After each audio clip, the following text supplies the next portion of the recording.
buku yang akan kami review sekarang itu mengenai quality management dari Graham Knowles. Kepemimpinan dalam pandangan Graham adalah penciptaan visi dan tujuan untuk menginspirasi orang agar orang itu berkontribusi pada organisasi dan memelihara kemampuan mereka untuk melakukannya dan kesejahteraan mereka dalam upaya mereka. Jadi Bu Sumi, dalam pandangan Graham, selain rencana strategi jangka panjang, jangka pendek, kepemimpinan juga harus memastikan kesejahteraan jangka imah, Bu Sumi. Ya, jangan sampai mana total quality management, terus kemudian bagaimana ISO oleh Bu Sumi tadi juga disampaikan dengan jelas dan runtut oleh Pak Arif tentang bagaimana kepemimpinan.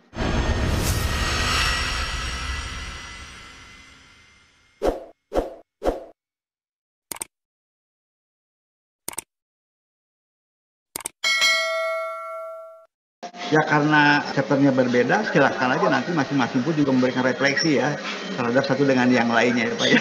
Jadi dari kita untuk kita kan gitu ya. Itu saja mengawali pembicara pertemuan kita ini. Silakan Ibu Sum, kemudian dilanjutkan dengan siapa? Pak Arif. Arif, dan dilanjutkan dengan Pak Rohman kan gitu ya. Silakan Bu Sum. Bismillahirrahmanirrahim. Assalamualaikum warahmatullahi wabarakatuh. Waalaikumsalam warahmatullahi wabarakatuh. Oke, terima kasih Prof. Jam'an, Pak Dr. Endang sudah memberikan kesempatan untuk kami memaparkan hasil review buku yang tentunya sangat menantang sekali karena berbahasa Inggris dan tebal ya, tetapi alhamdulillah buku yang akan kami review sekarang itu mengenai quality management dari Graham Knowles. Buku ini terdiri dari 15 bab ya. Kemarin kami berinisiatif untuk membagi-bagi lah agar fokus, sehingga saya akan membahas bab 1 sampai 5, Pak Arif 6 sampai 10 dan Pak Rohman sisanya ya 11 sampai 15. Namun memang kalau dilihat awal-awal ya di bab 1 ini cukup berisi mengenai gambaran umum, kemudian key element ya, elemen-elemen kunci gitu. Kemudian ada tujuan dari quality management, kemudian bagaimana aplikasinya, kemudian alat-alat dan teknik yang mendukung prinsip itu yang tidak tercakup secara rinci dalam panduan ini. Selanjutnya akan ada lanjutannya. Jadi bab 1 ini hanya introduction bisa saya bilang. Oke, bab kedua about definisi mengenai kualitas, kemudian bagaimana definisi manajemen mutu dan sebagainya. Nah, kemudian ini yang menarik mengenai history about quality management. Kita perlu memahami sebenarnya kenapa quality management itu muncul. Ini jadi perkembangan pemikiran mengenai quality. Itu ada pembagian masalah ya, ada 4 masa, yaitu yang pertama era pengerjaan. Ini sebelum 1900, itu sebelum revolusi industri ya. Karena memang sekali lagi quality management ini muncul dari pemikiran orang yang bergelut di bidang industri ya atau ekonomi gitu. Sehingga memang bahasanya itu memang sangat kental sekali ya dengan industri atau ekonomi. Nah, sebelum revolusi industri, kualitas itu berarti memenuhi pelanggan yang sangat pribadi, artinya ada diferensiasi ya. Maksudnya tuh ada yang pribadi yang karena saat itu juga ada kasta-kasta ya, bagaimana si barang itu kualitas barang itu berdasarkan pelanggan itu dia kastanya kasta mana. Apakah orang bangsawan atau misalnya menengah atau memang rakyat biasa gitu, itu sangat begitu gitu. Nah, kemudian karena kurangnya sistem distribusi, sebagaimana kita tahu perkembangan transportasi pada saat itu juga tidak secanggih sekarang, jadi sangat sulit melakukan distribusi yang cukup jauh. Kemudian sangat penting untuk mencapai dan mempertahankan reputasi lokal untuk pekerjaan yang baik dengan harga yang wajar. Jadi memang oh ini sudah nol gitu pada saat itu. Nah kemudian pada tahun 1900 sampai 1930 ini ada mulai terpikirkan adanya standarisasi dan produksi massal dan jaminan kualitas. Di gasnya itu Frederick Winslow Taylor. Sebagaimana kita tahu Taylor ini orang yang mengeksplor juga mengenai manajemen sains, makanya banyak pemikiran Taylor ini kita gunakan juga di ilmu manajemen. Oke. Kemudian era kontrol kualitas, di sini mulai adanya inspeksi. Nah ini inspeksi ya, dikontrol. Kualitas di industri itu dikontrol karena apa? Karena kalau misalnya banyak produk cacat gitu kan ya, ini sangat tidak bagus gitu untuk industri. Jadi di tahap ini mulai aware, orang-orang industri itu mulai aware ini gimana gitu. Kalau produk cacat ini kan artinya waste ya, terbuang gitu. Jadi memang harus ada pemeriksaan di jalur proses, tidak hanya oke, ini ternyata cacat nih, buang nggak bisa, tapi harus memang diinspeksi di alur prosesnya. Nah kemudian total quality management ini pada tahun 1950 sampai 1970. Nah di sini di era ini orang-orang TQM seperti Deming, Juren, Feigenbaum dan Crosby itu memaparkan pemikiran-pemikiran tentang total quality management. Dan kemudian yang terakhir itu standar dan penghargaan dari tahun 1970 sampai 1990. Nah di sini TQM lebih berkembang lagi, maka muncullah yang namanya sistem standar mutu BS 5750 dan ISO 9000. Oke. Nah, kemudian the last trend ya mungkin sampai saat ini populer yang namanya Lean and Sigma. Ini merupakan tools atau alat ya yang lebih canggih lagi dari TQM, melihat dari proses produksi di industri.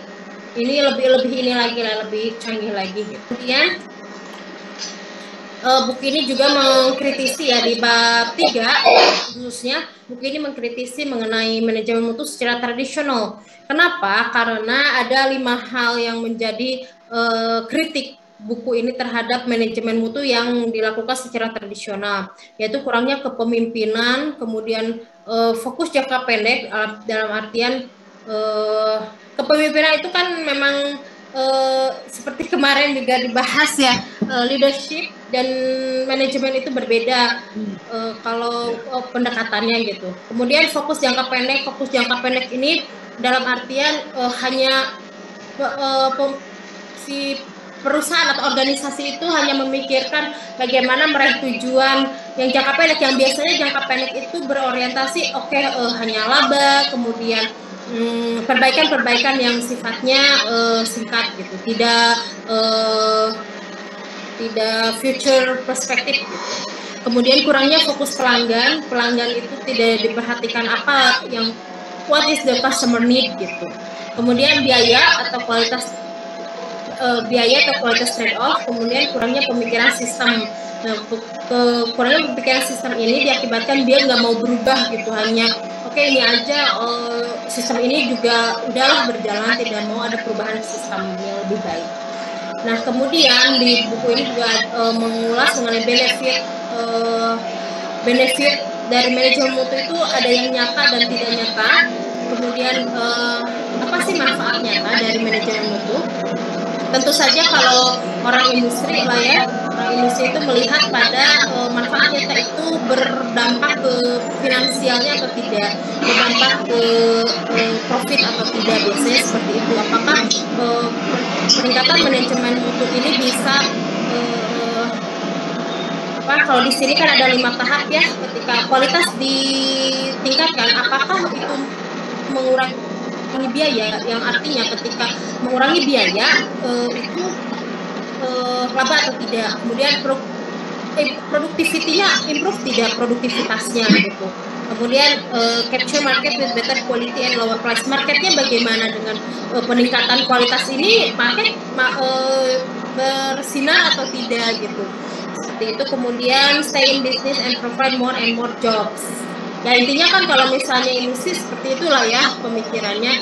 Kalau kita memang melihat kalau di bidang pendidikan tentu melihat hal yang lain, nanti kita jelaskan.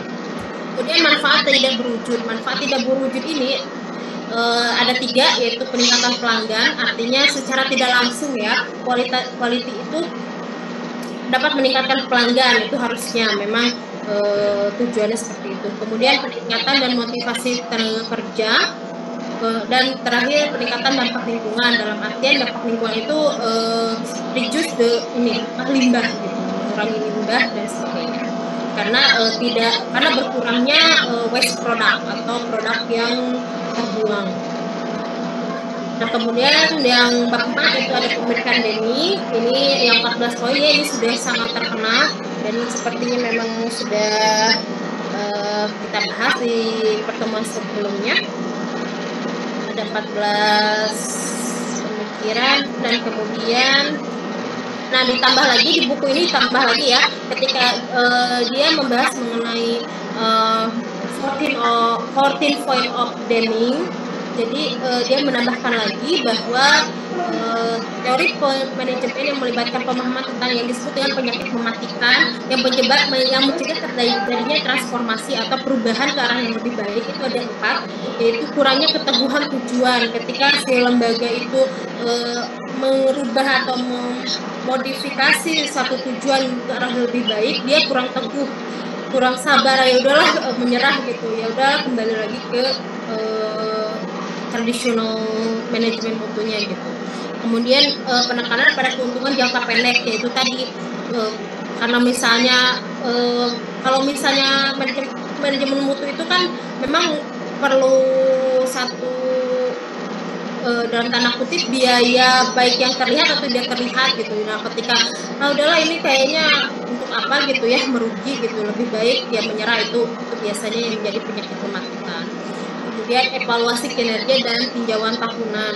Evaluasi kerja yang tidak benar karena evaluasinya mungkin hanya sekedar formalitas. Kemudian manajemen mobilitasnya tidak baik. Nah, yang bab kelima ini mengenai standar ISO 9000 ini karena Pak Rahman ini sudah menjelaskan di minggu kemarin, jadi saya tidak akan banyak.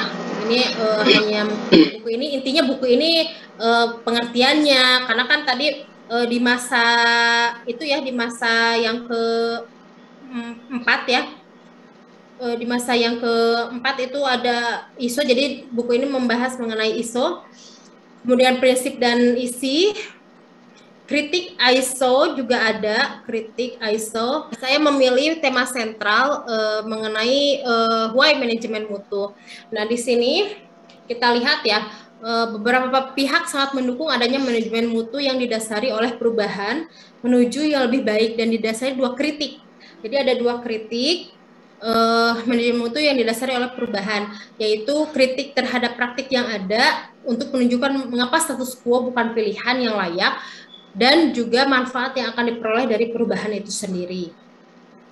Itu alasannya, 2 alasannya. Buku ini juga memaparkan keuntungan dari manajemen mutu ya secara langsung, ya tadi saya sudah paparkan. Kemudian sejumlah elemen TQM juga memiliki peran penting dalam perbaikan, termasuk kepemimpinan, visi, pengukuran, evaluasi, kemudian pengendalian dan peningkatan proses, desain program, peningkatan sistem mutu, karyawan yang terlibat, kemudian pengakuan dan penghargaan, evaluasi dan pelatihan, fokus siswa, dan fokus pemangku kepentingan lainnya di pendidikan tinggi. Artinya maksudnya begini, ketika buku ini hanya mengulas mengenai benefit secara nyata dan kemudian benefit secara tidak nyata dalam perspektif industri, nah saya menambahkan juga bahwa TQM ini juga sangat bermanfaat di aspek lainnya termasuk di pendidikan gitu, dan ya itu tadi aspek-aspek yang dapat dikembangkan dari manajemen mutu ini.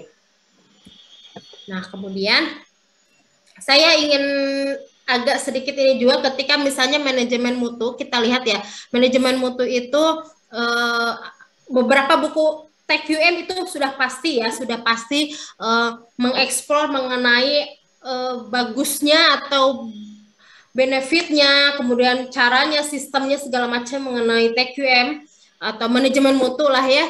Nah ternyata memang ada satu literatur, ini sempat saya bahas juga ya Pak Arif, Pak Rohman, mengenai ternyata ada juga pihak yang mengkritisi manajemen mutu ini ya, berdasarkan dari buku dari Linda McNeil tahun 2000 ya. Jadi di satu penelitian di Amerika gitu, dia mengeksplor temuan empirik mengenai manajemen mutu ternyata mendatangkan banyak kerugian gitu. Kenapa mendatangkan banyak kerugian? Karena si pihak sekolah ternyata mengeluarkan atau menggelontorkan sejumlah biaya yang cukup besar. Kalau dia sebutnya ini biaya kepatuhan ya, biaya kepatuhan, karena memang pemerintah mewajibkan adanya manajemen mutu gitu. Jadi beliau mengkritisi ini sekolah ini harus mengeluarkan biaya yang cukup besar ini untuk pemenuhan dari manajemen mutu ini gitu. Tetapi padahal ya si Linda McNeil ini berpendapat bahwa padahal sebenarnya ini hanya si manajemen mutu ini hanya membuat si sekolah itu harus seragam gitu.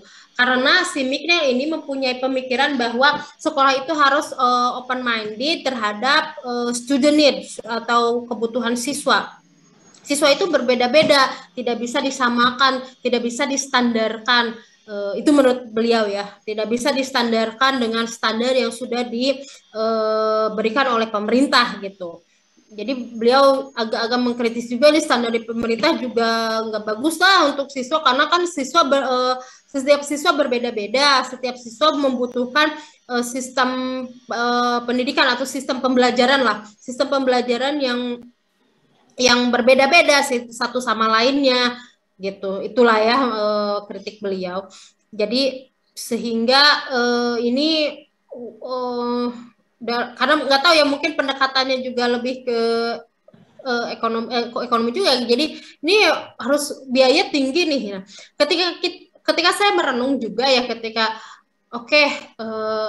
siapapun akan, banyak literatur, banyak pendapat, pastinya manajemen itu baik untuk meningkatkan kualitas termasuk di lembaga pendidikan gitu. Hanya saja memang dari literatur ini saya berpikir juga bahwa sekolah itu memang perlu betul-betul, jangan hanya dalam tanda kutip penyelenggaraan manajemen mutu atau misalnya akreditasi itu hanya mencurah dalam artian meningkatkan cost. Cost itu pasti ada ya, cost dalam artian biaya untuk penyelenggaraan manajemen mutu atau akreditasi lah ya di sekolah itu pasti ada gitu. Hanya saja jangan sampai penyimpangan gitu ya, dalam artian terlalu besar atau hal yang lainnya juga, misalnya mohon maaf terkadang kan akreditasi itu membutuhkan curahan pemikiran yang ekstra gitu, sehingga guru dan stakeholder yang ada di sekolah juga malah lebih sibuk bagaimana menghadapi akreditasi daripada untuk penyelenggaraan pendidikan itu sendiri gitu. Seperti itulah. Oke, itu tambahan dari saya untuk buku ini. Kemudian ada juga tantangan dan hambatan dalam menerapkan manajemen mutu dalam pendidikan. Ya, jadi tantangannya di mana? TQM ini kan muncul dari orang-orang industri lah ya, orang-orang industri, sehingga sebenarnya lembaga pendidikan yang notabene tinjauan melihat dari perspektif profit itu berbeda dari orang-orang industri, itu cukup memerlukan ekstra pemikiran untuk memahami alur dari TQM itu sendiri gitu, karena banyak sekali istilah-istilah yang berhubungan dengan industri atau industri yang memang setiap orang pendidikan bisa jadi menafsirkannya itu berbeda-beda, misalnya mengenai klien gitu, bagaimana pemberdayaan, strategi, rekayasa ulang yang tidak mudah gitu, tidak mudah orang-orang pendidikan itu memahami itu. Nah, tetapi memang terlepas dari pro kontra mengenai manajemen mutu, ini konsep manajemen mutu itu memiliki potensi penuh untuk melayani pendidikan, gitu ya. Karena beberapa literatur, saya rasa sebagian besar literatur lah ya, sebagian besar literatur itu setuju bahwa manajemen mutu ini akan berdampak positif kepada peningkatan sekolah, gitu ya, di beberapa aspek peningkatan sekolah. Oke, baik, itu saja mungkin dari saya. Arif, silakan. Baik, terima kasih Ibu Sumi atas paparan yang luar biasa mengupas bab 1, bab 2, bab 3, bab 4, dan bab 5. Hal ini tentu mungkin sebelum saya memaparkan lebih lanjut, karena waktunya juga tidak banyak, memberikan apresiasi yang tinggi atas presentasi Bu Sumi, di mana tadi sejarah dipaparkan dengan detail berkaitan dengan perkembangan total quality management, di mana revolusi industri abad tengahan ya yang mendorong kemudian kecemburuan, karena di revolusi industri tahap 1 di mana orang bekerja ya bersama dengan hewan gitu melahirkan sebuah produk. Di revolusi industri kedua di abad 19 awal itu melahirkan teknologi yang terbarukan lagi, bagaimana kemudian peran hewan, peran manusia menjadi tergantikan oleh mesin, dan disitulah mulai tuntutan keyakinan untuk melahirkan sebuah pelanggan yang pelanggan yang berorientasi kepada produk-produk yang unggul, dan Bu Sumi sudah memaparkan dengan baik. Oke, sesi kedua ini saya akan mencoba mengupas fokus yang sangat menarik, dan ini pernah dipresentasikan oleh Bu Sumi di pertemuan ke-8 kalau tidak salah, berkaitan dengan kepemimpinan mutu. Apa yang melatar belakangi berkaitan dengan kepemimpinan mutu ini menjadi sangat penting. Kemarin kita di acara konferensi internasional mendengarkan paparan Profesor Tony Bush, di mana peran kepemimpinan berada pada urutan kedua setelah isi pembelajaran, dan prosentasenya cukup tinggi sebesar 27% gitu ya. Beliau menyampaikan 27% ternyata butuh pendidikan untuk output peserta didik kita itu berada pada urutan kedua. Ini peran kepemimpinannya di dalam pembelajaran, dan yang pertama itu karena isi dan substansi pembelajaran itu sendiri ya. Nah, dalam konteks mutu ini ada beberapa mitos ya, walaupun kita yakin dengan istilah jargon kepuasan pelanggan ini sudah membumi sekali gitu ya, dan dianggap sudah lazim di sebagian besar organisasi. Jadi tidak ada organisasi baik yang bergerak di wilayah industri maupun di wilayah pendidikan yang tidak menjadikan kepuasan pelanggan sebagai jargon gitu ya. Walaupun tantangannya tidak semua organisasi mampu menunjukkan ekspektasi kepuasan pelanggan secara baik dan utuh. Ada bukti yang cukup menarik juga dalam kajian GEM ini, bahwa praktik jargon kepuasan pelanggan ini dalam pendekatan ilmu itu tidak lebih dahsyat daripada perkembangan ilmu tentang retorika. Jadi retorika ini ternyata lebih dahsyat daripada kepuasan pelanggan gitu ya. Artinya apa? Mungkin para leaders, para pemimpin ini yang perlu kita dorongkan agar bagaimana menjadikan strategi kepuasan pelanggan ini tidak hanya sebatas menjadi jargon. Jangan hanya kemudian menjadi mitos gitu ya. Nah, dan beberapa mitos ini yang muncul gitu ya berdasarkan pendekatan Graham. Ada satu mitos, kami tahu apa yang pelanggan inginkan lebih baik daripada mereka. Jadi ada karakter kepemimpinan yang sering menganggap bahwa dirinya itu lebih ahli daripada orang lain. Karena dirinya itulah yang sudah menguasai produk, yang sudah lama menjalankan perusahaan, yang sudah lama mengelola pendidikan gitu ya. Sehingga kemudian mereka mengatakan kami lebih tahu persyaratan pelanggan kami gitu ya. Nah, kalimat ini kata Graham yang sering kemudian menjadi mitos. Kalimat yang sering muncul di antara para pengelola organisasi dengan kalimat yang sederhana. Contohnya, kami telah lama berkecimpung dalam bisnis ini untuk waktu yang cukup lama. Kami memiliki lebih banyak pengalaman daripada pelanggan biasa. Ya, mungkin hanya membeli beberapa produk kami, mereka baru berkomentar gitu ya. Sementara kami secara teknis jauh lebih tahu dengan produk dan dengan para pesaing kami daripada Anda. Nah, ini kalimat-kalimat yang bahasa Graham menjadi mitos yang menghambat terhadap pesatnya jargon kualitas mutu pelanggan ya. Next berikutnya Bu Sumi, mitos yang kedua. Setiap perusahaan itu pasti menghasilkan produk dalam setiap periodenya dan pasti setiap produk itu dipajang oleh mereka. Jadi kalau misalnya tahun 90 mereka melahirkan produk apa, 92 mereka melahirkan produk apa, dan seterusnya, itu pasti dipajangkan dalam satu galeri foto gitu ya, dalam satu galeri dokumen. Nah ternyata ini juga bisa menjadi mitos dalam pandangan Graham ya, di mana pelanggan yang tidak bahagia dianggap pendukung negatif organisasi kami. Jadi ada cara pandang dari seorang pemimpin yang mengatakan, kalau ada pelanggan yang merasa tidak bahagia, kesimpulannya yaitulah pendukung negatif organisasi kami gitu ya, tidak berusaha untuk membuka diri. Ada asumsi dasar dalam pendekatan ini, yang keduanya dianggap cacat.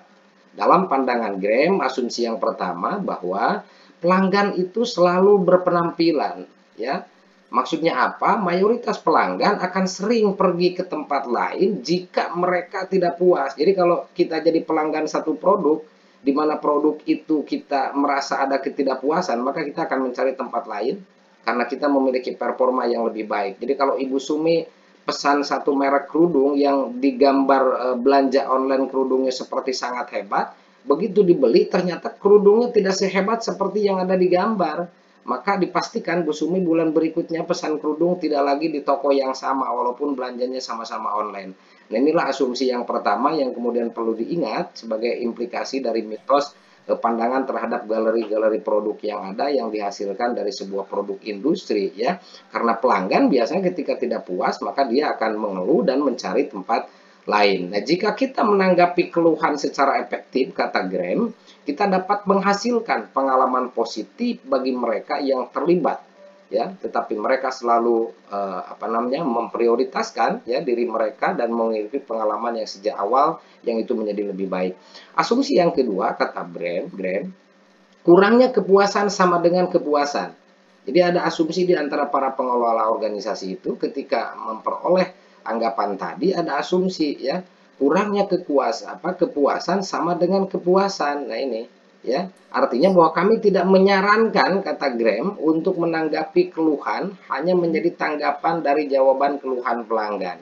Jadi keluhan pelanggan itu tidak boleh hanya dijawab dengan kalimat-kalimat yang tadi hanya sekedar mampu meyakinkan secara verbal terhadap keluhan-keluhan pelanggan. Namun penting untuk menggunakan data dari setiap produk yang kita pajang itu ya, yang kita tampilkan sebelumnya ya, lalu kemudian melakukan analisis terhadap resiko untuk menetapkan metode apa yang harus diterapkan ke depan sehingga kegagalan potensial di dalam mengambil tindakan yang proaktif untuk menghindari kegagalan itu tidak lagi diulang gitu ya. Jadi fungsinya mestinya barang-barang yang dipajang itu bisa dijadikan alat gitu ya. Nah kalau di lembaga pendidikan mungkin dengan tracer study ya, tracer study 2017 misalnya kita mengeluarkan alumni ada 10.000, itu berapa ribu alumni yang 4 bulan tidak lagi jadi pengangguran. Misalnya 9.000 alumni itu 3 bulan sudah memperoleh pekerjaan yang relevan, yang linear dengan program studi yang dikeluarkan.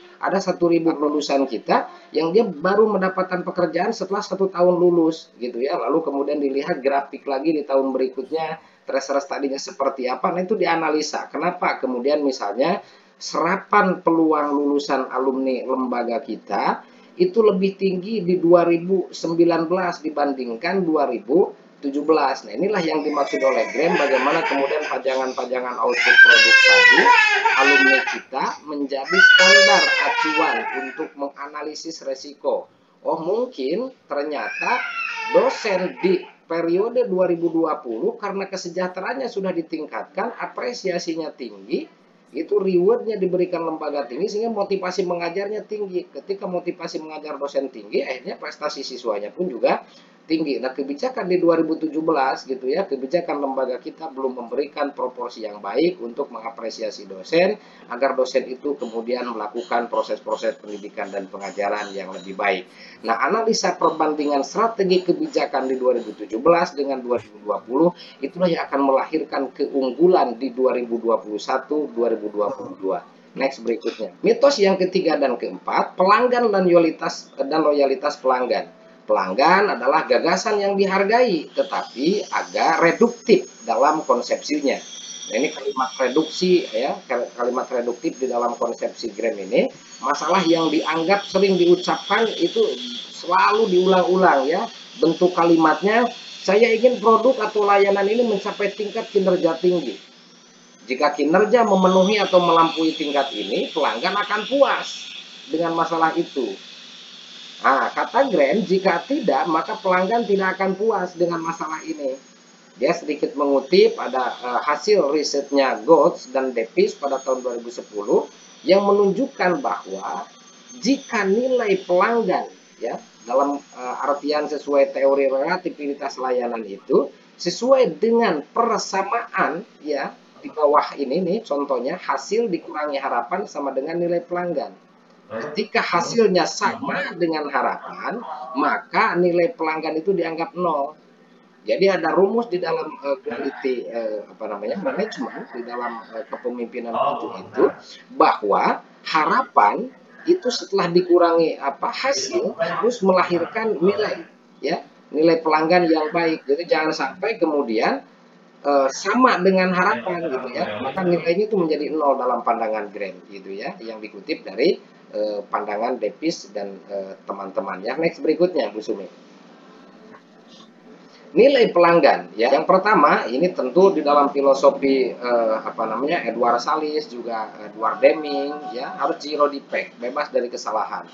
Kemudian yang kedua, sejauh mana persyaratan harapan pelanggan terpenuhi.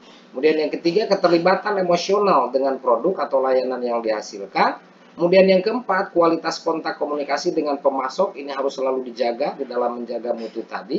Kemudian yang kelima, biaya produksi atau jasa. Ini yang kemudian menjadi prinsip nilai-nilai pelanggan yang perlu diperhatikan dalam pikiran-pikiran Graham untuk kita di dalam mengelola sebuah produk dan jasa. Next, bagaimana peran kepemimpinan yang kemudian menjadi fokus kajian pada hari ini?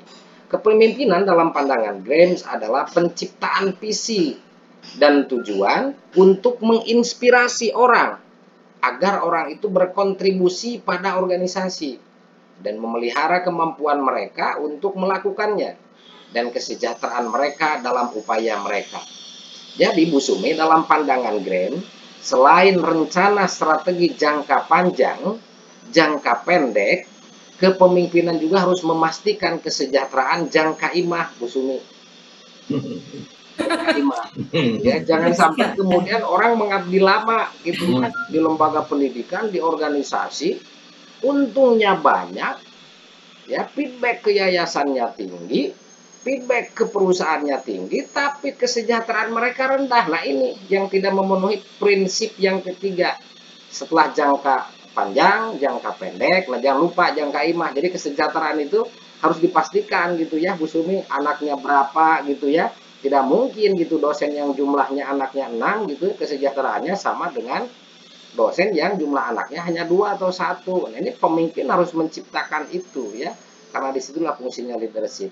Jadi kepemimpinan adalah istilah yang syarat dengan makna bagi sebagian besar individu. Banyak diantaranya adalah alam bawah sadar dan berasal dari pengalaman kepemimpinan kita dalam keluarga, melalui media dan dalam pengalaman kita di tempat kerja kita, yang mungkin Bu Sumi sudah pernah melampaui beberapa pengalaman ya, banting setir kalau orang Sundama gitu ya.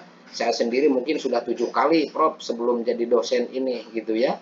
Yang itu juga menjadi pengalaman indah bagaimana merefleksikan seluruh unsur-unsur kepemimpinan dalam setiap gelombang perpindahan setir tadi gitu ya, sebelum hari ini misalnya kita berlabuh di dalam sebuah organisasi.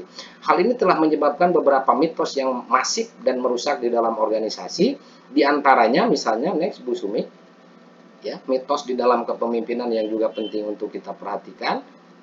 Satu, orang menganggap bahwa pemimpin itu paling tahu. Seorang pemimpin yang heroik harus memiliki semua jawaban. Dan ini tidak boleh. Leader manager harus juga lebih cerdas sebetulnya daripada seorang ketua gitu ya. Jadi ciri ketua yang baik kalau misalnya leader-leader middle-nya gitu ya, atau di tingkat mesonya itu juga jauh lebih baik daripada top leader-nya gitu ya. Bagaimana kemudian mereka berdaya mengatasi berbagai persoalan. Jadi jangan ketika ada persoalan-persoalan di lembaga pendidikan itu akan bisa diselesaikan kalau Prof Jam'an datang. Wah itu capek itu ya. Jadi bagaimana misalnya kepala-kepala sekolah yang ada di Yayasan Prof. Jaman itu harus lebih hebat menghadapi berbagai persoalan. Nah, kata Grant, pemimpin yang paling tahu inilah yang kemudian menjadi persoalan juga ya. Nah, kemudian yang kedua, pemimpin itu kuat dan tegas. Nah, ini juga memang yang menarik, Prof. Hari ini mungkin kekuatan itu dialihkan kepada pemikiran kita. Bagaimana kemudian pikiran-pikiran kita harus mengglobal, mempengaruhi pikiran-pikiran generasi muda di seluruh dunia, sehingga ada kerangka keilmuan yang jauh lebih soft untuk meyakinkan mereka di dalam melaksanakan segala sesuatunya ya. Nah, jadi artinya mitos pemimpin itu kuat dan tegas, ini kekuatan dan ketegasan ini akan menjadi sangat relatif, harus adaptif dengan setiap gelombang perkembangan zaman, karena tentu era industri 4.0 dan 5.0 ini akan mengalami perbedaan yang sangat signifikan dengan era revolusi industri 1, 2, dan 3 ini ya. Nah, kemudian yang ketiga ada kepemimpinan adalah fungsi posisi ya. Ini persoalan hierarki. Kemarin juga menjadi kajian menarik oleh Bush gitu ya. Walaupun Bush tidak begitu fokus untuk mempelajari berkaitan dengan hierarki di dalam organisasi ini gitu ya. Nah, fungsi posisi. Jadi selalu kemudian top leader itu yang menjadi diandalkan oleh anak buah. Staf kita itu tidak berdaya, nanti nunggu kalau Pak Ketuanya sudah datang. Nah, ini yang juga yang merepotkan gitu ya di dalam pelayanan mutu. Contoh misalnya legalisir kalau di lembaga pendidikan. Itu legalisir inginnya ditandatangannya oleh top leader aja, oleh ketua atau oleh kepala. Sehingga ketika ada wakil kepala sekolah, maka kesiswaan atau wakil ketua bidang akademik dianggap tidak baik kalau tidak ada tanda tangan. Nah, ini yang repot gitu ya. Nah, untung saya di STKIP akhirnya legalisir bisa juga ditandatangani oleh wakil ketua satu bidang akademik atau bisa ditandatangani oleh kepala wakil ketua tiga misalnya bidang kemahasiswaan dan alumni gitu ya. Sehingga ketika saya tidak hadir di lembaga STKIP Yasika Majalengka, itu ketika ada alumni yang membutuhkan pelayanan, wakil ketua satu bidang akademik atau wakil ketua tiga masih bisa memberikan legalitas terhadap ijazah itu ya. Jadi ada fungsi kepemimpinan yang diatur secara posisi berdasarkan hierarki yang ada, bagaimana memberdayakan mereka supaya lebih mandiri di dalam mengambil keputusan, karena tidak boleh ada pelanggan yang datang ke organisasi kita, kemudian harapannya tidak dijawab, tidak dipuaskan, itu tidak boleh ya. Kemudian yang keempat, mitos kepemimpinan yang keempat, pemimpin dilahirkan, bukan dibuat gitu ya. Nah, ini juga yang menjadi perdebatan hangat gitu ya, berkaitan dengan konsep kepemimpinan harismatik gitu ya. Kemarin juga Bush mengupas dengan baik berkaitan dengan kepemimpinan harismatik gitu ya, kemudian dikomparasikan dengan kepemimpinan kontinental dengan kepemimpinan transformasi gitu ya. Kemudian yang kelima, kepemimpinan adalah tentang kontrol. Ini juga yang harus kita yang harus kita waspadai, seakan-akan inspeksi gitu ya, untuk memastikan kualitas mutu itu harus selalu dilakukan oleh seorang pemimpin gitu ya.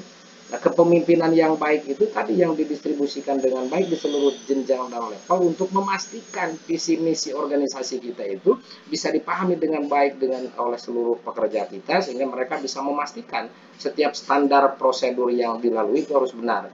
Kita sadar betul bahwa di dalam diskusi kita Prof. Jaman ya, Pak Dr. Endang mengingatkan kalau berbicara produk ya, berbicara kualitas, di situ pasti ada standar gitu ya, yang harus diperhatikan. Di situ ada produk, dan produk harus mengacu kepada standar. Kalau produk dihasilkan lebih dari standar, itulah yang disebut dengan mutu yang hebat ya. Kalau baru standarnya sama, ya baru sama aja dengan organisasi-organisasi yang lain gitu ya. Prinsip kepemimpinan untuk kualitas mutu ya, dalam paradigma kepemimpinan untuk manajemen mutu ya, berbeda dengan manajemen pahlawan kata Grant. Yang pertama, kepemimpinan mutu untuk kualitas itu harus mewujudkan nilai-nilai kualitas yang tinggi sesuai dengan harapan pelanggan. Yang kedua, ciptakan kesatuan tujuan. Yang ketiga, fokus pada proses, bukan hasil. Ya, karena ini juga yang sering muncul, fokus pada proses dan bukan hasil. Graham memaparkan di dalam bukunya bahwa jangan sampai kita mengutamakan pelanggan di dalam, mengabaikan pelanggan yang di luar. Mungkin pelanggan di dalam industri kita ingin kemudian ketika mencetak sebuah mesin itu ya tahapannya, rangkanya yang sederhana aja biar pengerjaan mereka lebih cepat. Dan ini juga di lembaga pendidikan sering sekali gitu ya terjadi. Jadi staf itu kadang yang penting kerjakan aja standar yang minimal, karena ketika itu dikerjakan sederhana mereka akan lebih cepat pulang. Ya, dan itu seorang leader harus bisa memfilter itu dan menjadikan seluruh karyawannya itu agar berfokus kepada pelanggan eksternal. Agar apa? Agar fokus pada proses gitu ya. Nah, proses yang dikerjakan oleh tenaga-tenaga kita, oleh staf-staf kita itu harus mencerminkan hasil kualitas yang lebih baik gitu ya. Jangan kemudian pelanggan internal kita merasa happy, merasa baik, pekerjaan lebih cepat, pulang kantor lebih cepat, gaji lebih tinggi, lah pelanggannya nanti kabur gitu ya. Nah, ini yang tidak boleh terjadi juga ya dalam pandangan Graham gitu ya. Yang keempat, motivasi individu harus ditingkatkan. Dia mengutip juga pandangan beberapa ahli ya berkaitan dengan motivasi individu, dan salah satunya Maslow yang dikupas oleh Graham di bab 7 itu dengan baik, bagaimana hierarki kebutuhan manusia itu juga dikupas dengan baik ya. Kemudian yang kelima, kontrol dan partisipasi. Kemudian yang keenam, pembelajaran, pendidikan dan pelatihan itu juga harus ditingkatkan. Jadi seorang leader yang baik tidak hanya mengejar ya mutu harus lebih baik, mutu lebih baik. Nah, kalau diagnosanya ketahuan mereka tidak bisa baik untuk memberikan mutu yang lebih baik karena rendahnya knowledge dan keterampilan, maka kepemimpinan harus memutuskan media pelatihan apa yang harus disiapkan, kapan pelatihan itu harus disajikan, siapa yang harus kita undang. Jadi pembelajaran, pendidikan, dan pelatihan ini juga penting. Jangan sampai kemudian pemimpin sudah bisa mendiagnosa masalahnya, ini problem mutu kita ada di sektor pengelola akademik. Begitu kita sudah mendiagnosanya, kita tidak tahu cara memperbaiki. Nah, seorang pemimpin yang baik di dalam prinsip kepemimpinan untuk mutu yang berkualitas itu harus bisa memastikan pembelajaran apa harus diberikan pada mereka, model pendidikan dan pelatihan seperti apa yang bisa kita lakukan sebagai seorang pemimpin untuk memastikan seluruh staf dan karyawan kita memenuhi standar-standar yang telah ditentukan, bahkan melampaui standar-standar yang sudah ditetapkan gitu ya. Nah, kemudian nilai kejujuran, integritas, dan preskriptif jangka panjang ini juga penting ya. Jadi ada pandangan preskriptif ya untuk mengkaji, untuk mempersiapkan dalam jangka panjang kemungkinan-kemungkinan yang akan muncul, dampak-dampak buruk yang akan terjadi, itu harus diantisipasi lebih awal. Nah, dengan mental kejujuran, integritas ini juga menjadi penting. Dan kemarin dalam kajian BUS, persoalan integritas ini ya, persoalan konsistensi ini ada pada poin 8 gitu ya. Di mana poin ke-6-nya ada persoalan keteladanan ya, keteladanan, kejujuran tidak akan terjadi juga kalau tidak didukung dengan integritas gitu ya. Nah, poin integritas dan konsistensi itu kemarin BUS menempatkan pada poin ke-8 kalau tidak salah Prof ya, untuk bagaimana memastikan tadi kualitas leadership menjadi sesuatu yang membanggakan organisasi kita. Yang keenam, merangkul perubahan dan berpikir secara sistematis. Saya teringat ketika ada kalimat Graham mengatakan merangkul perubahan.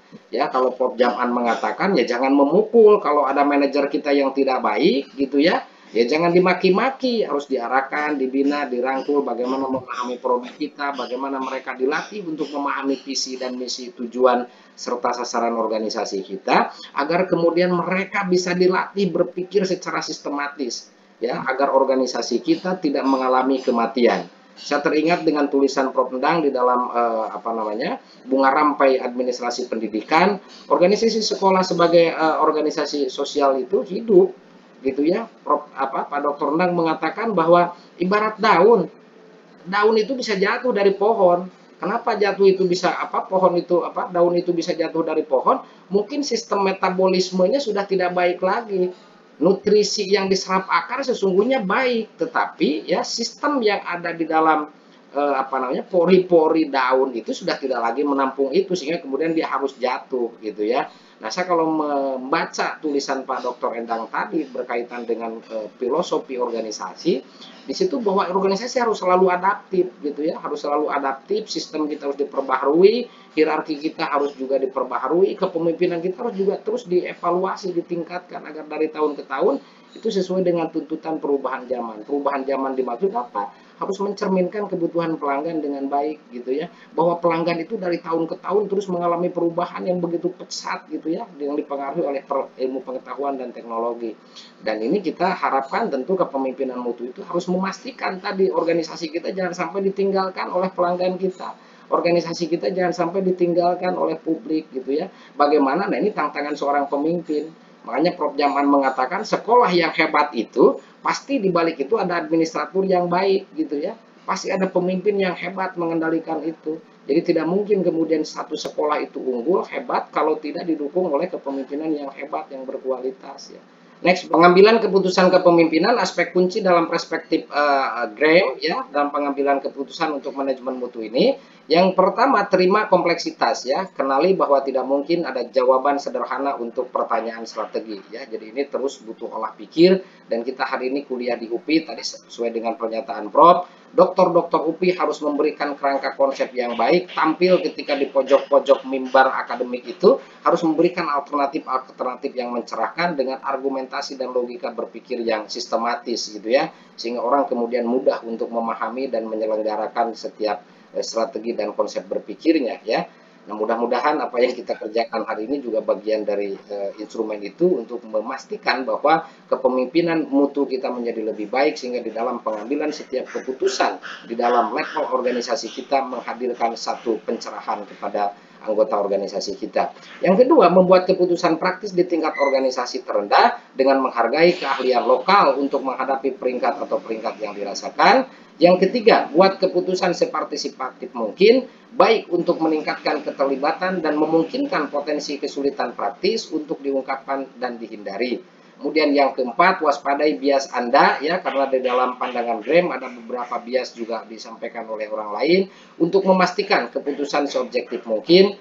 Yang kelima, menggunakan data secara efektif untuk menjelaskan masalah yang dimiliki, yang dihadapi oleh organisasi kita. Ini diantara bias yang ada ya. Bias itu tidak selalu, kata Graham ya. Tentu saja pemilihan data untuk perbandingan juga dapat memiliki efek bias pada keputusan yang dibuat oleh seorang leader. Bahkan jika ini bukan tujuan, misalnya pertimbangkan perbandingan antara resiko kematian dalam kecelakaan pesawat dibandingkan dengan kecelakaan mobil, Pak Rohman. Perbandingan yang paling jelas mungkin jumlah kematian dalam kecelakaan pesawat ya melawan jumlah kematian dalam kecelakaan mobil dalam 1 tahun kalender. Gitu ya, memang kejadian pesawat itu kalau sekali kejadian terjadi musibah jumlahnya banyak, bisa 300 orang. Ya, mobil itu yang meninggal paling 6 sampai 7.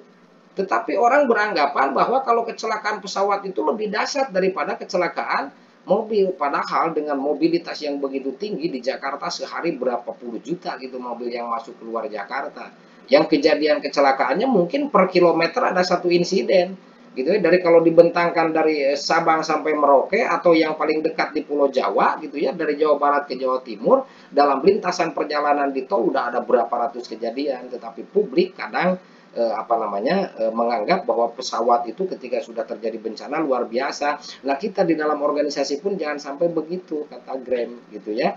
Namun jumlah perjalanan yang tadi misalnya terus kita analisa, kita kaji itu harus melahirkan satu kesimpulan yang baik gitu ya. Pesawat terbangnya aja sejam sekali gitu kan, mobil bisa tiap menit lintasannya gitu ya. Sehingga mungkin kalau berbicara akumulasi jumlah kematian bisa jadi pasti lebih banyak kecelakaan mobil di daratan daripada kecelakaan pesawat di udara. Next berikutnya, Bu Sumi.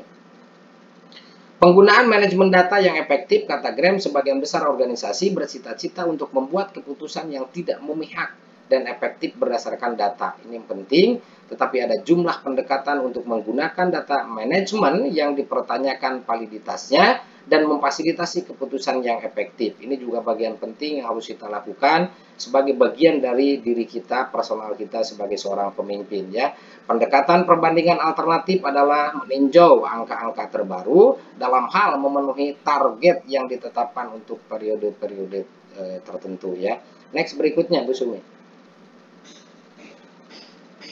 Alasan menetapkan target, kata Graham, yang harus diingat oleh kita sebagai pemimpin mutu, apakah targetnya tepat ya. Yang kedua, prinsip ketidakpastian dalam konsep pandangan Herzberg ya.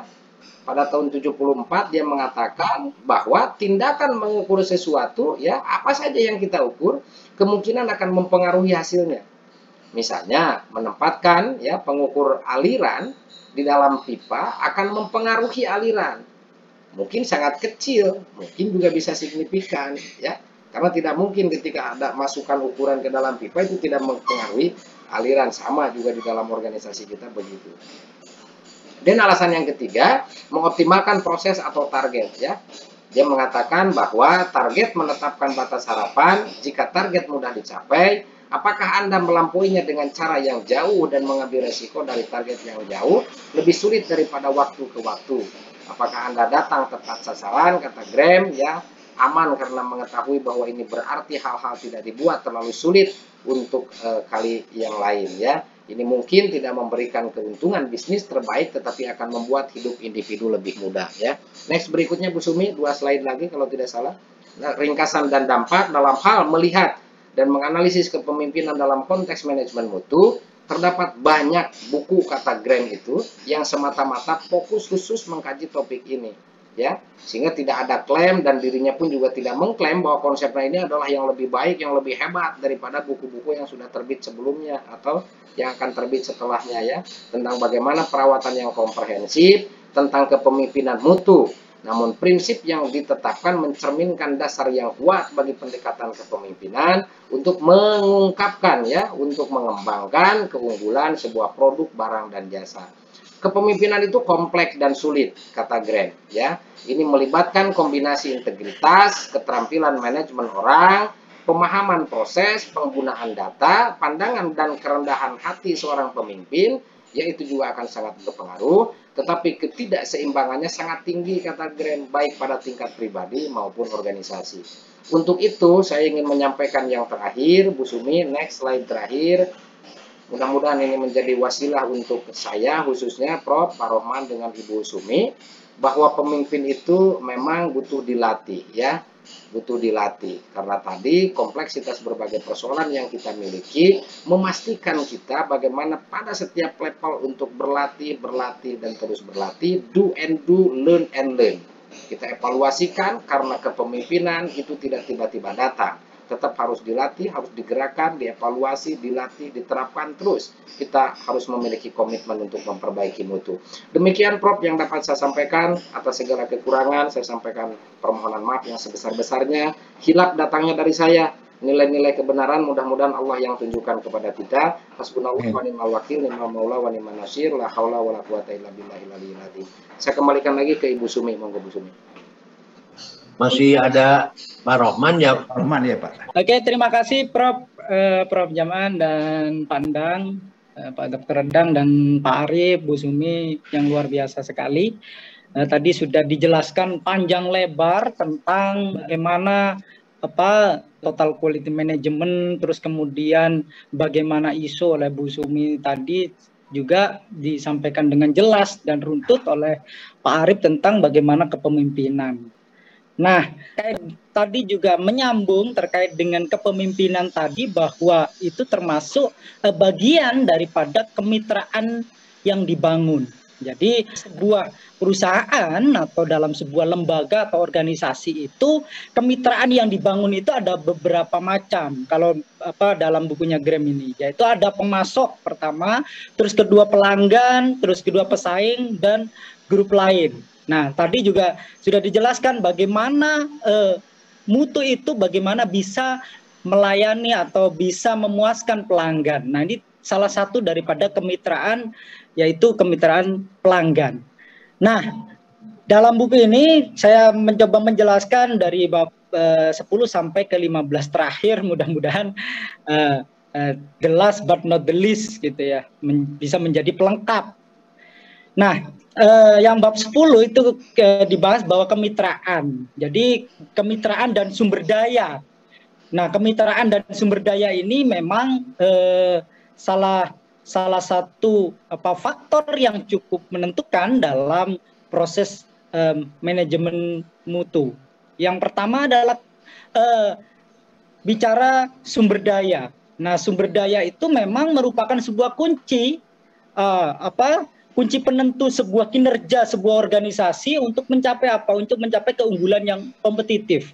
Jadi organisasi tidak akan menjadi organisasi yang bisa berkompetisi, baik itu dengan pesaing sesama organisasinya, baik itu dengan pesaing yang di luar organisasinya. Jadi organisasi yang mampu memiliki kemampuan yang kompetitif dalam persaingan, itu adalah organisasi yang memiliki sumber daya yang unggul. Nah, ini penting dalam manajemen mutu, yaitu bagaimana sumber daya ini bagaimana bisa terampil, kemudian bagaimana sumber daya ini bisa berpengetahuan, bertalenta, dan lain sebagainya. Nah, ini memang tadi sudah dijelaskan oleh Pak Arif, menjadi salah satu tugas daripada seorang pemimpin yang bagaimana tadi melakukan pelatihan-pelatihan untuk menambah pengetahuan dan keterampilan. Nah, ini penting. Jadi sumber daya ini akan melahirkan perusahaan yang kompetitif. Nah, tentu dengan peningkatan mutu yang sesuai dengan harapan baik itu internal maupun harapan pelanggan. Nah, itu. Jadi selain itu juga sumber daya juga penting juga, selain pengetahuan, keterampilan, juga dibutuhkan pengalaman serta nilai-nilai yang terintegrasi dalam perusahaan. Tadi juga disebutkan ada nilai-nilai kejujuran, ada nilai-nilai etik, dan lain sebagainya. Nah, ini juga penting ketika sebuah perusahaan itu sumber dayanya tidak menerapkan nilai-nilai atau berpengetahuan saja tapi tidak berpengalaman. Nah, itu ibarat kalau dulu Prof menyebutkan bahwa ibarat pisau itu, jika meskipun bahannya tajam tapi ketika tidak sering diasah maka itu akan menjadi pisau yang tumpul. Nah, ini nilai pengalaman menjadi faktor yang cukup penting dalam sumber daya. Selain itu nilai-nilai tadi, harus nilai kejujuran, nilai komitmen, dan lain sebagainya. Ketika ada salah satu saja manajer atau bagian daripada sebuah organisasi tersebut itu tidak memiliki nilai-nilai kejujuran, maka ini juga akan mengganggu daripada sebuah proses organisasi. Lanjut, Bu Sumi.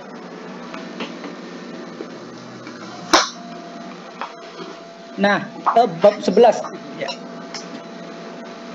Nah,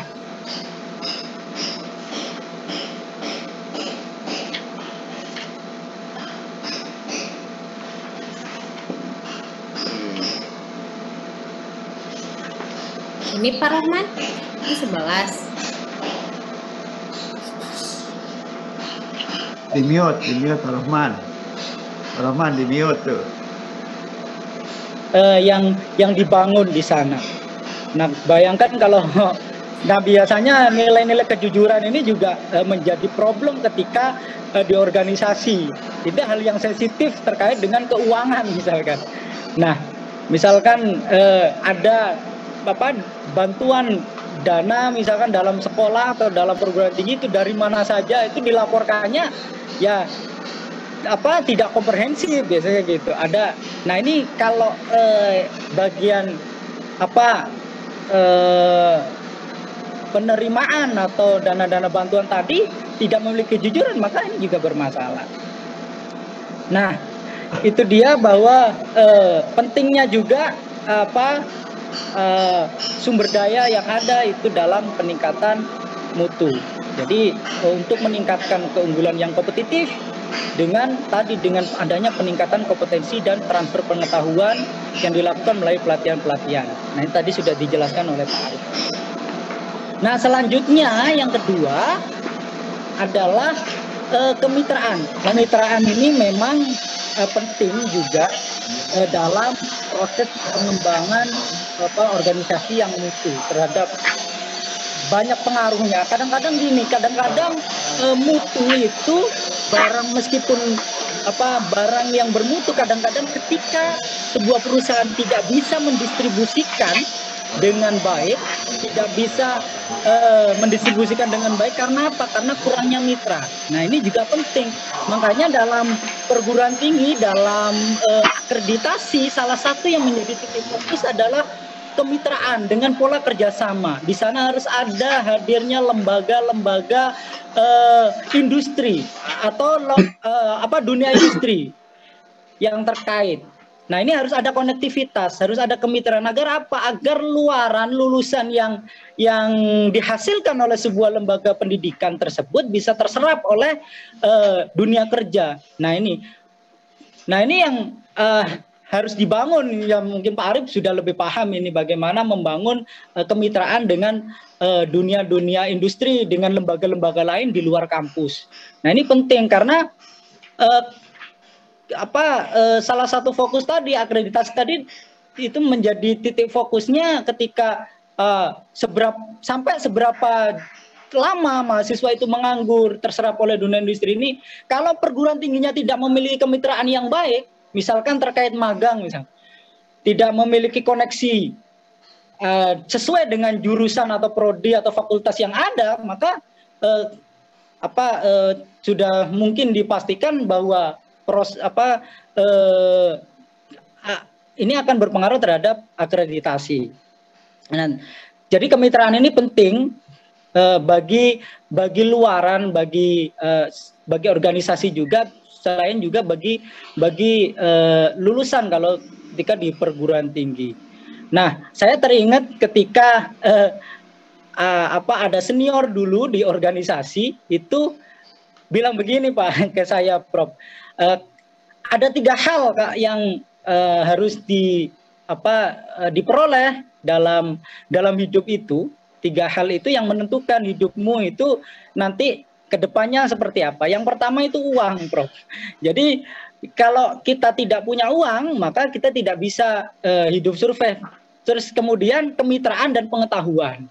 Nah, kalau kamu dapat ketiga-tiganya ini, itu bisa survive juga. Jadi kalau nggak punya uang, harapannya ya harus punya jaringan mitra ini, harus punya pengetahuan. Nah ini, kalau sudah punya, misalkan sudah punya mitra, meskipun nggak punya uang nanti akan punya uang, bisa minta. Saya nggak punya uang, bisa Pak Ari pinjam dulu, itu bisa gitu dengan kemitraan.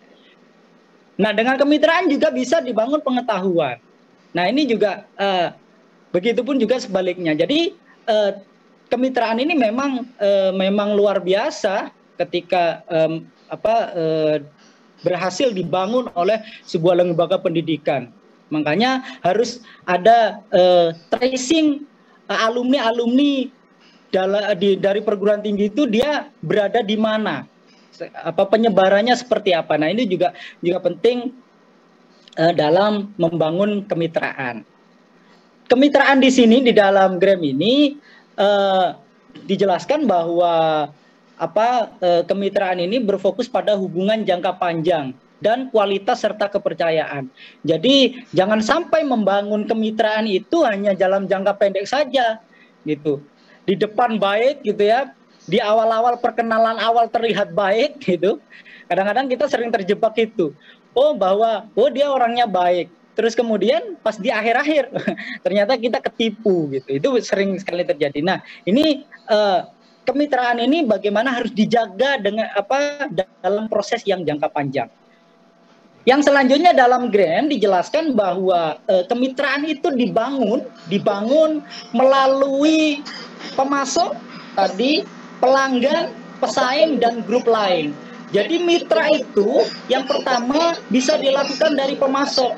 Ketika sebuah perusahaan, misalkan dicontohkan Pak Arif tadi perusahaan kerudung misalkan, ketika membuat kerudung itu pemasoknya, ketika kita berjualan kerudung tapi kita tidak memiliki pemasok, maka juga tidak akan berhasil juga. Makanya dengan pemasok ini juga harus dibangun kemitraannya. Di sisi lain tadi selain pemasok juga pelanggan, ya itu sudah dijelaskan banyak oleh Bu Sumi bagaimana memuaskan pelanggan. Jadi mitra dengan pemasok, mitra dengan pelanggan, bahkan mitra dengan pesaing itu juga harus dibangun. Jadi tidak boleh kita membangun kemitraan itu hanya dengan orang dalam saja, hanya dengan teman saja, itu. Bahkan di sini tidak disebutkan teman karena sudah mungkin menjadi otomatis dia menjadi mitra kita. Gitu. Makanya yang penting adalah bagaimana bermitra dengan pesaing. Jadi pesaing itu bukan dianggap sebagai penghambat sebuah organisasi sebenarnya dalam manajemen mutu yang dijelaskan oleh GRAM ini, tapi pesaing itu bagaimana bisa menjadi mitra yang baik, bisa menjadi mitra yang menjadi kerjasama menghasilkan sebuah simbiosis mutualisme, kerjasama yang saling menguntungkan. Nah ini, terus kemudian grup-grup lain juga atau lembaga-lembaga lain juga bisa dibangun oleh dengan adanya kemitraan. Nah, yang selanjutnya adalah masih terkait dengan kemitraan, yaitu tentang bagaimana hubungan dengan pemasok transaksional. Jadi ada 3 prinsip sebenarnya kalau pemasok transaksional ini dalam perusahaan. Dia menjelaskan bahwa biayanya adalah segala-galanya. Nah, pelanggan adalah menurunkan biaya per bagian. Jadi biaya itu adalah segala-galanya. Nah, biaya lebih murah itu lebih disukai oleh pelanggan, oleh organisasi. Misalkan kalau kita tadi jualan kerudung, itu mana yang pemasok yang memasok harga kerudung itu lebih murah, itu lebih kita sukai, Pak Ari, Bu Sumi. Jadi biaya ini memang pertimbangan yang segala-galanya, terutama bagi ibu-ibu kan gitu. Jadi biaya lebih murah itu lebih disukai, meskipun hubungannya dengan pemasok ini sudah lama gitu. Kita sudah lama, misalkan sudah bertahun-tahun ya, sudah 1 tahun, 2 tahun, atau bahkan 5 tahun bekerja sama dengan pemasok ini. Tapi kemudian jika ada pemasok baru yang dia bisa menawarkan harga yang lebih murah, nah ini biasanya itu cenderung lebih menyukai harga yang lebih murah, meskipun hubungannya lebih lama. Ini yang dijelaskan oleh Green. Terus kedua, jangka pendek dan tender yang kompetitif. Jadi ini dilakukan jangan sampai mengikat pemasok untuk kontrak yang panjang, karena mereka ketika ada pemasok yang jangka panjang, maka ini akan membebankan sekiranya, baik itu karena kalau MOU dalam jangka panjang itu kadang-kadang tidak baik juga, karena terutama dalam segi perusahaan ya, karena terjadi fluktuatif, misalkan masalah harga dan lain sebagainya. Itu. Terus yang kedua, pemasok bukan teman Anda. Nah, ini pemasok itu bukan teman Anda. Ini dari segi hubungan transaksional ya. Memang orientasinya itu adalah orientasi laba sih sebenarnya. Nah, jadi hubungan pemasok itu bukan teman Anda. Artinya pemasok itu biasanya, atau pengepul itu biasanya mencari keuntungan yang sebanyak-banyaknya. Ini juga harus diperhatikan ketika berhubungan dengan pemasok terkait dengan hubungan transaksional. Yang selanjutnya, model kemitraan dengan pemasok. Di sana ada strategis. Nah, kemitraan dengan pemasok itu ada strategis, ada bagaimana strategisnya, keuntungan-keuntungan apa yang kemudian bisa diambil, terus jangka panjang, terus kemudian kolaboratif. Nah, ini harus bisa berkolaboratif, berbasis kepercayaan. Nah, ini meskipun berbasis kepercayaan, tapi tadi ada rambu-rambu bahwa pemasok itu bukan teman kita. Jadi ini yang harus diperhatikan juga. Ada transparan, ada bagi hasil, pemecahan masalah bersama, dan pembelajaran bersama. Jadi model kemitraan pemasok ini bisa bervariasi tergantung daripada organisasi yang akan kita jalankan. Nah, yang selanjutnya berkaitan dengan orang-orang manajemen mutu. Tadi ini berkait dengan sumber daya. Ini sudah tidak akan saya jelaskan lagi bahwa memang sumber daya ini berkaitan dengan manajemen mutu ya. Nah, yang selanjutnya adalah bagaimana menghormati individu. Jadi prinsip utama daripada pendekatan mutu itu bagaimana mengelola orang adalah rasa hormat terhadap individu. Tadi semua orang itu dimanusiakan, mulai dari top leader sampai lower leader, lower management itu harus diorangkan. Nah, harus dianggap. Nah, ini juga prinsip-prinsip bagaimana tentang manajemen mutu. Terus kemudian adanya pemberdayaan, motivasi, dan partisipasi. Nah, ini juga penting juga. Jadi anggota organisasi itu harus diberdayakan. Ini terkait dengan sumber daya. Jadi harus diberdayakan, harus dimotivasi, dan partisipasinya ditingkatkan. Harus diberikan motivasi. Nah, kadang-kadang ada anggota yang pinter tapi tidak termotivasi. Nah ini seperti apa, harus diberikan layanan yang tepat oleh organisasi. Selanjutnya harus ada kerjasama tim. Nah kerjasama tim ini bisa meringankan beban daripada organisasi. Bayangkan jika bekerja sendiri-sendiri itu tidak bisa tujuan organisasi tercapai, tapi bisa jadi itu tidak akan efektif dan maksimal. Contoh misalkan kita kerjasama mereview buku ini, kalau saya sendiri mungkin wah berat sekali, ada bab 1 sampai 15 itu bisa langsung rontok semua. Nah tapi karena kerjasama tim, nah ini menjadi lebih ringan. Nah Nah, yang selanjutnya bagaimana tim yang efektif. Di sana dijelaskan identitas dan tujuan yang kuat. Jadi harus bisa memahami, sama-sama memahami apa yang menjadi tujuan. Tujuan yang jelas dan komitmen yang kuat. Nah, akuntabilitas yang efektif. Jadi selain tujuan yang jelas, itu juga bisa menimbulkan komitmen yang kuat daripada anggotanya dan akuntabilitas yang efektif. Nah, ini tim yang efektif, yaitu tingkat tantangan dan konflik yang sehat. Nah ini tim yang efektif itu tantangan dan konfliknya sehat gitu. Nah terus kemudian adanya kepercayaan dan integritas, saling mendukung dan partisipasi terhadap hasil tim. Nah ini untuk menjadi tim yang efektif itu harus ada saling mendukung dan partisipasi terhadap hasilnya. Nah ini yang selanjutnya etika perusahaan. Nah etika perusahaan ini adalah bagaimana tadi adanya rasa hormat terhadap individu, integritas, perilaku bisnis yang mengarah pada manfaat dan wujud tidak terwujud, baik berwujud atau tidak berwujud. Jadi ada kebermanfaatan di sana terhadap lingkungannya. Nah, ketika perusahaan misalkan tambang misalkan itu juga harus beretika terhadap lingkungannya. Harus peduli, misalkan dengan melalui program-program CSR peduli terhadap pendidikan. Nah, ini juga menjadi etika yang harus dilakukan. Nah, ini saya lanjut saja. Nah, kemudian ada etika dan komunikasi. Ya, ini juga penting dalam membangun kemitraan tadi. Ada etika dan komunikasi yang baik. Nah, komunikasi yang baik itu adalah bagaimana komunikasi yang dua arah, yang tidak hanya tadi memberikan pressure,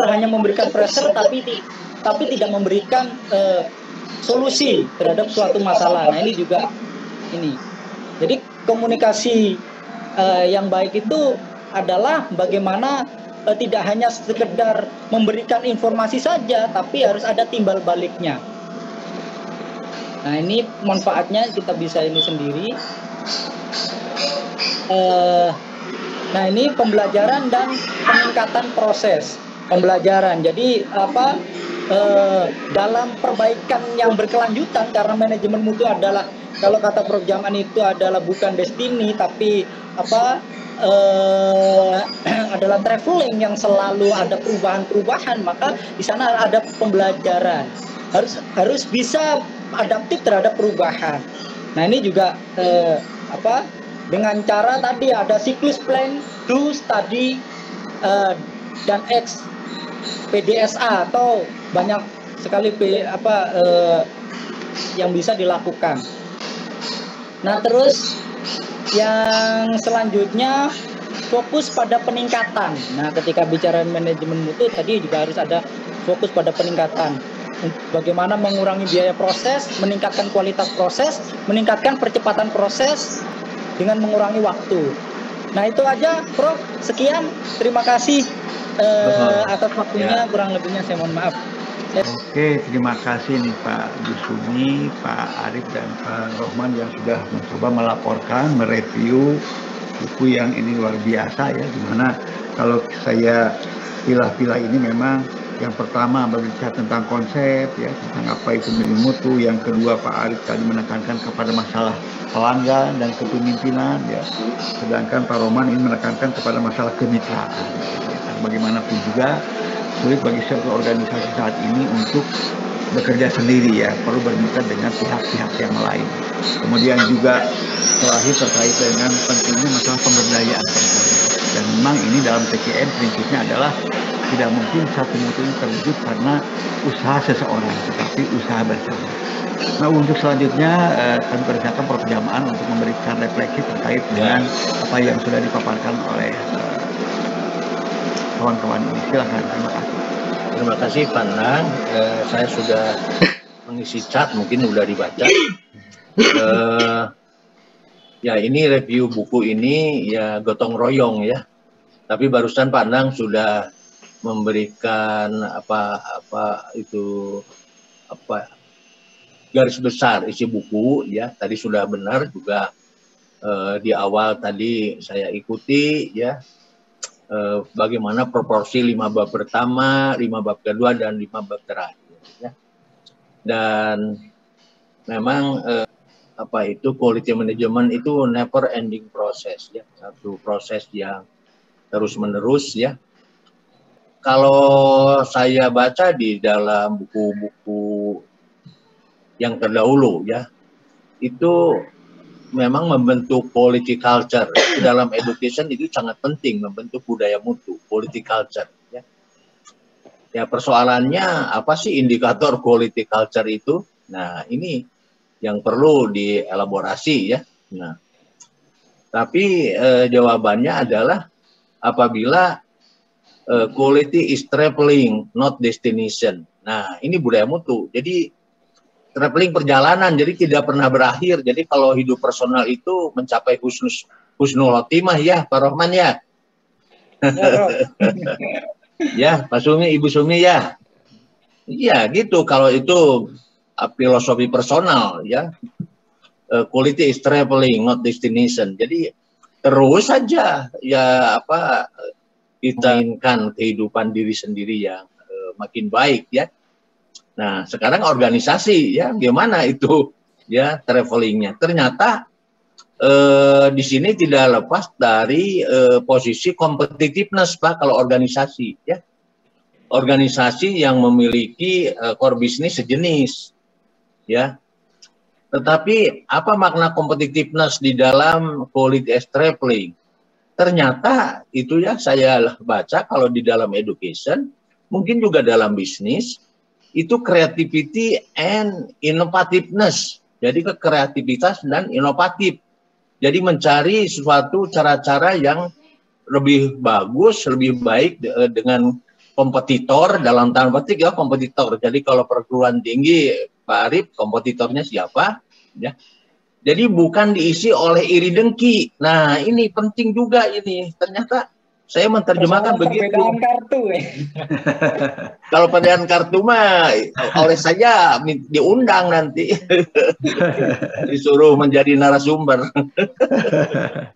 Ya. Jadi begitu. Jadi kalau ada sekolah maju, Bu Sumi bukan iri dengki, tapi kita memikirkan yang lebih baik. Gimana kita menciptakan layanan core business itu. Ini saya dalam perjalanan hidup saya membaca filosofi quality management itu. Mudah-mudahan nanti Pak Dr. Endang bisa ngasih pandangan terkait konsep entropy itu Prof. Dalam organisasi sebagai learning organization tuh Prof. Ya betul, dalam intinya memang tadi ya karena multi itu traveling gitu kan ya, terus berubah, dinamis. Ya maka agar organisasi itu senantiasa bisa merespon kan ya. Organisasinya harus belajar, artinya orang-orang yang ada di dalam organisasinya sendiri tidak cukup puas dengan apa yang sudah didapatkan gitu. Kan tidak mungkin bisa merespon tuntutan mutu yang terus berkembang kalau orang-orang yang ada di dalam organisasinya tidak mengembangkan diri kan gitu Pak.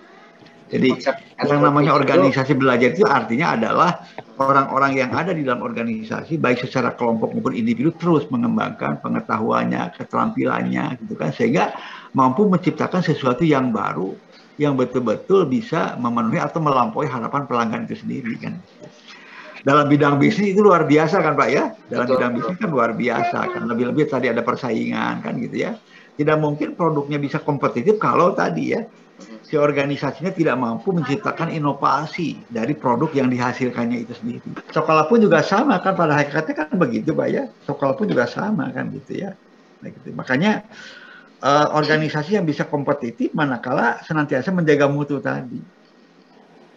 Ya, jadi organisasi akan mati kalau tidak mampu memperhatikan mutu kan Makanya tadi kalau Prof. Ajis itu menyatakan mutu atau mati kan gitu ya, mutu atau mati kan gitu ya prinsipnya. Ya kalau tidak bermutu kan tidak akan dipakai oleh masyarakat. Kalau suatu organisasi produknya tidak laku, ya tidak memenuhi harapan, ya sudah mati kan, memproduksi terus, tetapi tidak ada yang membelinya kan gitu ya. Pasti ditinggalkan ya, Prof. Ya pasti ditinggalkan. Dan untuk bisa tadi menghasilkan produk yang inovatif tadi, ya pasti kan ya orang-orangnya harus belajar terus, meningkatkan kemampuan, keterampilan dan lain sebagainya. Sekolah pun juga kan begitu Pak ya. Sekolah pun juga kan begitu kan gitu ya. Apa sih yang bisa membuat customer kita puas kan gitu ya? Apakah dalam bentuk layanannya, apakah tadi dalam bentuk fasilitas fisiknya dan lain sebagainya kan gitu ya. Udah ya? Mohon. Ya, Prof. Terlempar. Aduh, mohon maaf ini. Memang anak-anak sedang penilaian tengah semester nih. Saya ganti barusan dengan modem. Lanjutkan ya.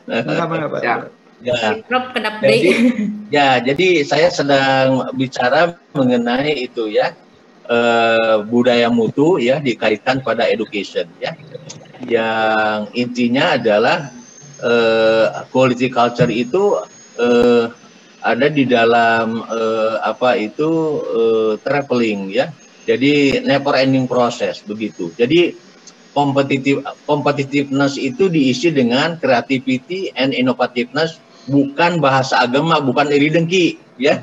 Jadi kalau ada sekolah maju orang lain bukan iri dengki. Gimana kita membuat lebih bagus gitu. Kemudian tadi dalam kerja tim penting itu quality is everybody business ya. Jadi mutu itu kepentingan semua orang ya. Kalau dalam kehidupan kan hidup bergizi bukan untuk orang kaya saja kan, untuk siapapun harus hidup bergizi ya. Hidup sehat itu bukan hanya orang kaya saja, semua orang harus hidup sehat ya. Bahagia itu juga untuk semua orang. Nah, jadi dalam hal institusi itu bagaimana dari top leaders sampai kepada SDM operasional itu gimana memberikan dukungan ya. Jadi kerja tim itu tentu berdasarkan gugus-gugus fungsi pekerjaan. Ya kalau kita mengacu kepada ceramahnya Tony Bush kemarin ya begitu kan. Jadi tergantung pada kontekstual ternyata kepemimpinan itu, tidak bisa semua model ini diterapkan untuk situasi yang sama, tidak berbeda-beda ya. Jadi itu. Nah itu penting. Tony Bush itu kan perspektif seorang guru besar di Nottingham University di Inggris. Jadi kita tahu peta berpikirnya seperti itu penting itu ya. Karena jika Anda nanti selesai doktor, kalau ingin mencapai cari textbook mutakhir, verifikasi dengan jurnal itu, Anda pasti bisa mengikuti perkembangan gitu ya. Jadi jangan, ya Pak Roman jangan tahlil duduk di sulut menunggu konsumsi. Jangan mikiran jangka unggul, Bro. Nah, lebih-lebih lututnya itu pakai kopiah, pakai sarung. Nih anak kita ikut minta nama konsumsi. Ya, itu komen mengenai. Kemudian dalam konsep quality management memang ada pikiran-pikiran yang sifatnya generik, baik dalam education maupun dalam bisnis, ya, maupun juga di dalam tata pemerintahan, ya. Hanya pengertian pelayanan prima itu, ya, itu tentu diterjemahkan dalam kontekstual.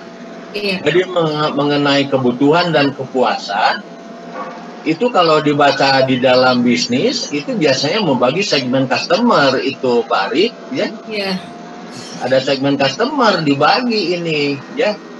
Yeah. Kalau baju produk Cina ini segmen customernya kemana gitu ya.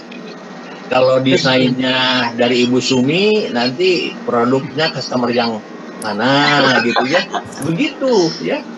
Nah ini sehingga ada filosofi ya. Nah paling dalam education gimana kita membangun segmen customer Pak Arif itu bisa dipikirkan lebih lanjut, silakan ya, cari pikiran-pikiran yang baik ya. Nah jadi demikian manajemen mutu itu saudara ya.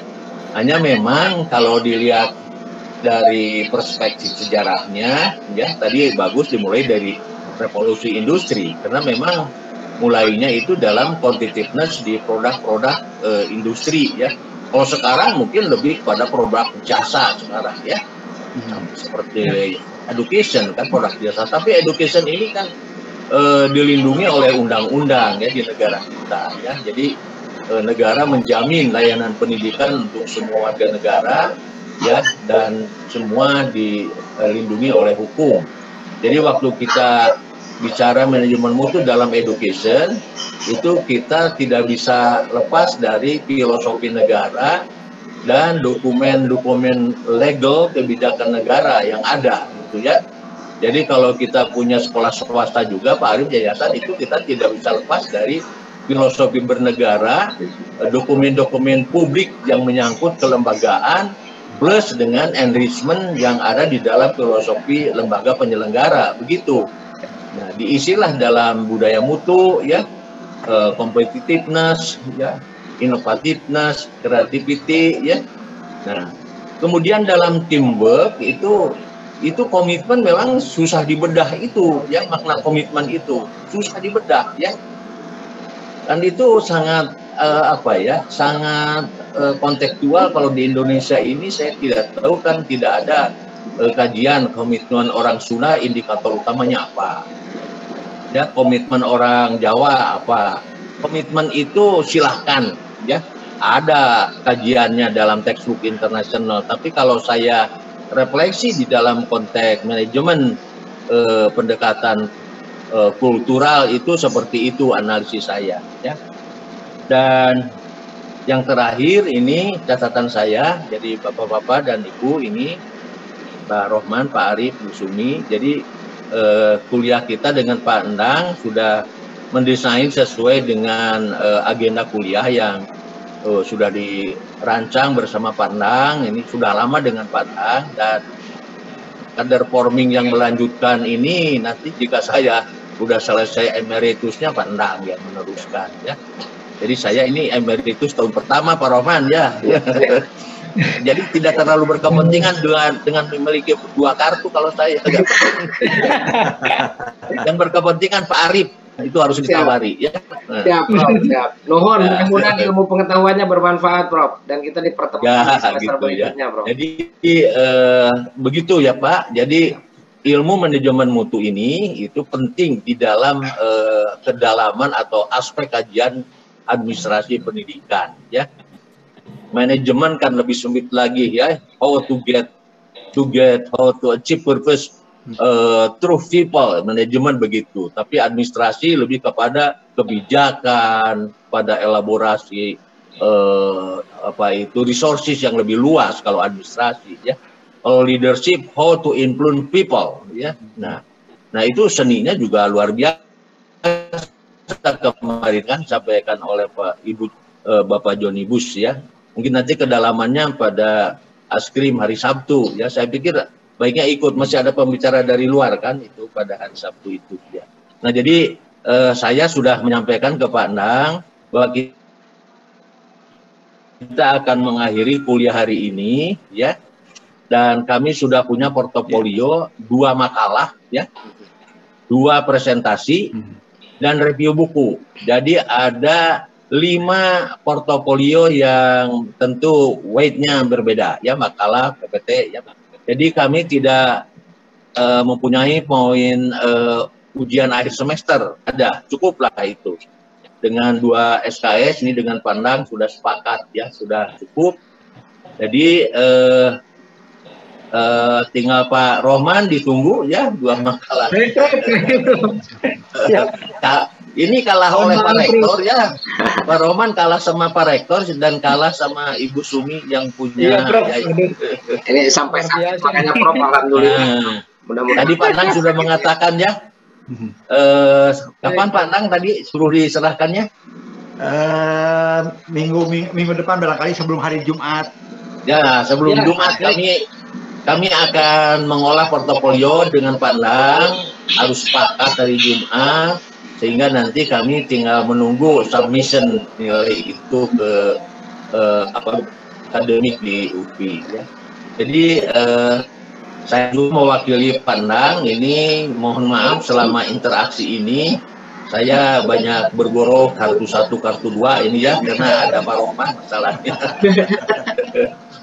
Mohon maaf ya semuanya, semoga bahagia terus. Amin. Kita akhiri wabillahi taufik wal hidayah. Assalamualaikum warahmatullahi wabarakatuh. Waalaikumsalam warahmatullahi wabarakatuh. Nuhun, Prof.